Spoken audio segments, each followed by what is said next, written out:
Okay, so we read the top one here and we see that we've got radical substitution reaction. So it's a slightly different one to what we normally get because we've got carboxylic acid in there as well. But we've got 2-chloropropanoic acid. Here it is here. Here's the chlorine in the middle.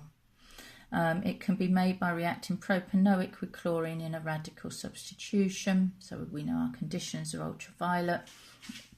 And we can pick out all the information from the top. It tells us there's propanoic, tells us it reacts with chlorine, it tells us the formula of what we've made. So we just need to remember we make HCl as well. A little bit of definition stuff here then. So they want you to explain what homolytic fission is, and all you've got to say is 1 electron from the bonding pair goes to each atom. You can call it a radical as well if you wanted to. Or to each chlorine, whichever one you want to say there. Propagation steps are probably the trickiest part of some of this because you've got to think carefully about which H is being actually this one here. You need to think about the fact that it's this one that's being substituted as you go through. So we start as always with the chlorine here and we pop the chlorine in at the end. We'll probably put the HCl in over here because we do that. We can put the Cl2 in down here. So top line, that plus our reactant makes this radical and HCl. So here is where we're missing a hydrogen because that's the one that's coming off to be substituted. Make sure that one's the one.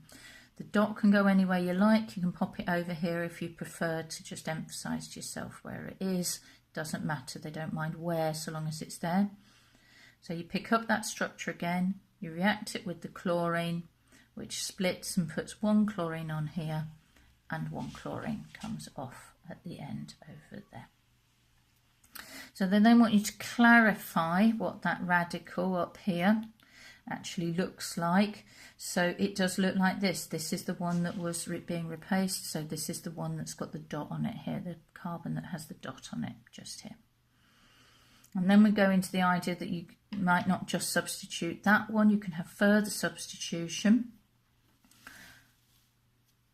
So on this answer here, you can substitute here and put a chlorine here, or here, or here, or here, or you could put a couple of chlorines on, any pair of those, or 3 on, or all 4 on. So long as you've filled up all these other spaces with a mixture of chlorines and hydrogens, you will get the mark.